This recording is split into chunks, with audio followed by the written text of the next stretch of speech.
So a little over 6 months ago, I lost my tech job. I got laid off from a tech company here in Austin, and I made a video about it on my main channel and basically said I had lost my job and I was going to make a run at being a full-time YouTuber and writer over on Substack, that I wasn't sure if it was going to work out, but that I wanted to give it a shot. And I thought that for people who have made their way to this second channel, who might be a little more invested in things, I thought I would give you a little bit of an update about how things are going on. I made a community post about it on my other channel too, so you could read the short version there. But, I'll just kind of talk through where things stand right now. The short version of it is that things are going really well. Things have been really good for me, both professionally and personally. And I would also say in terms of my relationships as well. And I'll talk through all of those in turn. So, professionally, I had realized probably at the beginning of last year that I was feeling very uninspired on my channel, that I wasn't really enjoying making a lot of videos. I was doing it out of a sense of obligation. I kind of wanted to go full time, but I had no idea what kind of stuff I would make, and I didn't even know if I would really like it. And at some point early last year, I was thinking about shutting my channel down. The reason for this is that I am a quitter. And I say that only slightly pejoratively. I quit things when I don't think that they're going well. And I talked myself out of it a couple of times, but I realized that in order to keep going, I needed to find a new direction. Unfortunately, though, with YouTube, it's hard to find new directions on your channel, because YouTube wants you to be in a defined niche. That's not because the algorithm is this mysterious beast that punishes you for being creative, like some people might say. It is because your audience likes you for a reason, roughly, and they don't like it when you change too much. But the result actually was that I was so afraid of that I was making the same videos kind of over and over again. Now that continued through the year, and I'll talk about that in a second. But I realized that if I couldn't come up with a new direction or something, or if I couldn't start making content that I was more proud of, then there was no point in doing this. Then suddenly I lost my job. And I kind of had to go into panic mode, because while I wanted to remain calm, tried my best to do that, and we weren't in like a terrible financial situation, I had just bought a new house. I have a son. I'm currently the one who makes the only income in my family. It was just a lot of pressure, right? Shortly after I lost my job, I put out a video that I was really proud of. And looking back at it already, I can see so many problems with it, but I was really proud of it. And it was my Stoicism video, an in-depth explanation, which is something I'd never tried before on the channel, which is like, what if I gave you a long video, long here means 30 minutes, where I just explain a work of philosophy to you? And Stoicism is popular, and I thought, okay, I think it'll work. I think it'll be good. The video kind of was a flop at first, and that worried me, but then steadily it just grew and grew. And now I would call it like a mid-level success, and one that if I could make more videos like that, I would feel really good, because what I was doing was just introducing people to philosophy, not in like a dumbed down way for the internet, but in a sort of systematic kind of way. It was genuinely educational, I think. Lots of things could have been done differently, but I was introducing you to ideas, and hopefully, and this is always my goal in the channel, would be that you actually start reading primary sources for yourself. That was always my goal when I talk about these things. I've done another video like that since then on Aristotle. It did not do as well, but I'm really proud of that video. I'm really happy with how it turned out. And as you know, I'm kind of a lifelong student of Aristotle at this point. And so reading the Nicomachean Ethics again and explaining it to people and introducing people to its ideas was really powerful and helpful. And I'm really glad that we were able to do that on the channel.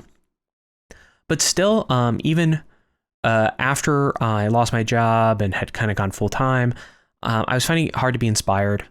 And I realized I did kind of repeat video ideas, which some people tell you is like a good idea, but I would have commenters say like, you're just saying the same things that you've always said. We want to hear something different from you because we know you have something to say. And it hurt to read that, to be honest, but it was actually what I needed. And now if you look at my channel, oh wait, I actually took my analytics off my phone, so I can't look at them. And my laptop's not available right now. But I think if you looked at my most recent videos, you'll see a very big difference in terms of success. And you shouldn't measure the success of your channel purely on views, okay? You shouldn't do that. You should also wonder if you're proud of the material. And the truth is, not only did those videos do well in terms of views, I'm proud of what I did on the channel. Let me talk about a couple of examples. I did a video about Kindles where I realized there was kind of these problems with ownership in terms of Kindles. So it was me actually talking about an idea and bringing it to my audience's attention, talking about what I was going to do about it. That did well. And I felt good because I believed everything I was saying, like really wholeheartedly. I did a video about that Atlantic article about why everyone stopped reading, but I tried to go further, tried to look into the history of education a little bit. You know, there's other sources brought in to kind of weave this larger narrative. That video did really well. And people were reaching out to me and saying, you know, this was a great video. I really enjoyed it from you. I had a dad reach out to me on Substack who subscribed for a year to my Substack up front. And he's like, I've never read a word you've written. And I got the sense he also meant he wasn't going to read a word that I've written. But my daughter sent me the video and talked about how she wanted to read more and how school and the education system was not incentivizing her to do so. And I thought, dang, okay, I've done something good with that video. Did my Aristotle video, which I already said, you know, in terms of views, not a huge success, but it's one where like 100% I am proud of that video. And then I did the one on why we can't focus, which is really about Neil Postman. Like it's really about amusing ourselves to death. That's where that video started. I was reading Amusing Ourselves to Death and thought, I actually was reading Amusing Ourselves to Death while I was in line to vote for the presidential election. And I thought, I want to make a video about these topics and get people to read Postman. How can I do that? One way to do that is hold the book up and say why you should read Neil Postman. But that's not actually a way to reach people I've determined. So I try to broaden it and then really introduce Postman and say, hey, you should read him. And then, of course, expand the discussion as well. And then I did a recent video about Burnout, which I was pretty proud of. There are a lot of things I would already change. But it involved me taking some stuff from Byung-Chul Han and some other ideas and trying to bring them together into, you know, to make a video about a topic that people are interested in, but it's actually got some philosophical content behind it. Again, I actually already, you know, I'm a ruthless critic of what I make, right? And so I really have gone through that video and it should be twice as long. I should have fixed up a lot of things. I should have lowered the music way down because it was mixed all wrong. I mean, there's so much I would have changed, right? But I am proud of sort of the attempt made and I feel good about it and it gives me a model to go forward, right? And then, you know, for those kind of like me just talking into a microphone and just talking about reading and books and stuff, I have this channel now where I feel like the people who miss that stuff can find it. So I'm not giving up on it, right? I just realized I had this one channel that was doing too many different things. I needed to split them a little bit. So while I still felt throughout the year like I was repeating ideas, mostly out of necessity because suddenly I needed to make a certain amount of money to pay my bills, I really feel like I've moved past that. And I really feel like I'm in a much healthier place for the channel, gotten better about running every aspect of it. And I feel good about what I'm going to make in 2025. I've got a big list of videos that I feel so good about. So professionally, things have just really blossomed in like the last 3 months in a way that I hope I can repeat. And I feel good about it. I think I'm in a good spot. And you know, that feels good. I'm also, I have talked many times on the channel or on my Substack a little bit about like writing a book. I don't have news about that yet. It's hard to share news for something in progress, but I'm making progress. I am making progress on that. And I think at least some of you will really like the book, or at least you'll really like parts of it. I also started working on a novel again that I was talking to an editor about at a small press. And he's like, it's got potential. It's got real potential. And this guy, I like his work too. So him saying it's got potential has made me feel pretty good. I'm going to see how that fits into my 2025. So professionally, it's been losing my job and going full time has been amazing. I realized I hated being in tech. And I don't think I realized how much I hated it until I was gone. And now I'm just writing, reading, making videos, and I feel good, right? I will say, we'll skip this part and we'll go in. So personally, also, I should say I'm doing really well because of that, because of this transition, because I'm not depressed all the time. People have noticed that I lost a lot of weight in the last year, and it had already started before I got laid off, but it really kicked off afterward. And there's a lot of stuff that goes into that. But one of the things that happened is that I stopped drinking so much and I stopped eating like snacks all the time because I was doing both those things because I was depressed. It's not the only reason. There's other factors here. It's tedious to talk about weight loss on the internet. I'm just saying that I was doing unhealthy things because I was depressed. And I have stopped doing those things. And I feel a lot better. The number on the scale doesn't matter that much. I feel good in my body, right? And I'm also, my wife says I'm more pleasant to be around. That I'm a better husband and a better father. And of course, I couldn't have gotten there without her as well. But I take that as a huge victory.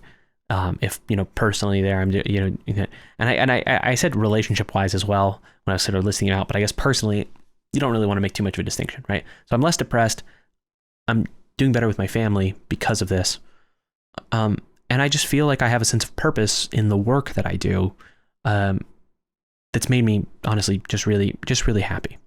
So I'm not going to talk too explicitly about money here, but I make a living on YouTube. I feel good about it. I've recently taken a big cut because I stopped putting Amazon affiliates in my videos.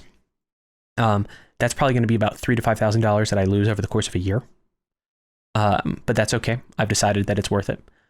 But I'm definitely not making the kind of money I was making in tech, especially when you make like what I used to make on YouTube and you put the tech stuff together and the benefits when you were working for tech. I had great healthcare when I worked in tech. Now I pay for insurance out of pocket. I had great paternity benefits. I got 6 months of paid leave at my old job. And for that, I will be thankful. I didn't like that company all that much, but I was very thankful for that arrangement. Since we don't have government sponsored or government mandated paternity leave or any kind of parental leave in the United States, it really comes down to the discretion of the company. At least that company, I feel like, did me well in that regard. But still, I'm making a lot less money. We have to budget a lot more strictly. You can look back at my old video from a day or two ago about not buying any more books. I didn't mention money as a big factor there, but that's convenient, for budgeting more strictly to stop buying so many books. And I really, honestly, look, this can sound immensely annoying to someone who's struggling with money. For that, I want to say it's not my intention. And I'm really speaking about as someone who was making way more money than he needed, right? I did not have like a top, salary. I never worked at NVIDIA or Google or something. And I worked in like metadata management and things rather than like a really hardcore programmer. So I was making way less money than a lot of people who work in tech, but still I was making more money than I needed. And I realized I didn't need to make that much money to be happy. And I didn't need to sort of sell my time and my soul to make more of that money.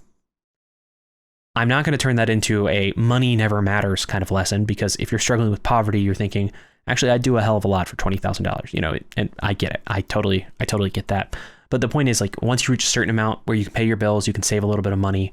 You're not necessarily living month to month, even though if you went a month without income, it would be hard. If you can reach that level, you realize you have a lot more freedom, but also you wouldn't want to give up that freedom or a lot of the benefits you get from having a work that you love to go and take a better paying job that you're probably going to hate. So I don't know. This has been a little self-indulgent, and if all of you got annoyed by it, I would understand. But I just thought someone would want to hear that, losing my job was actually really good for me. That's the lesson, right? Losing my job was really good for me. And we'll see how, making it as a writer and a YouTuber goes for the next couple of years, or, however long. You always have to think about your next move in this kind of world. But for now, things are working out well. I don't intend to get complacent. I want to earn my audience's respect and trust every single video. I want to own my mistakes and get better and better at what I do. I want to feel good about my work. And that's my intention going forward. But I also wouldn't have had the chance to even try if there hadn't been people who were willing to watch right after I got laid off, or who supported me on Substack. A lot of people signed up that week, which just gave me a certain level of cushion, which meant, I could get through the sort of transitional months into a much more stable place. So I have to thank everyone who supported me in any way, even just by telling people about the videos or watching a single video, clicking like, whatever it is. I don't do like and subscribe or, hit the bell. I don't do any of that stuff. But I feel an immense sense of gratitude towards people who have watched, liked, shared, subscribed, all that stuff. So this is going to go out about New Year's, a couple days after the New Year. I hope all of you are doing well. I hope you have a great New Year, and I will talk to you soon.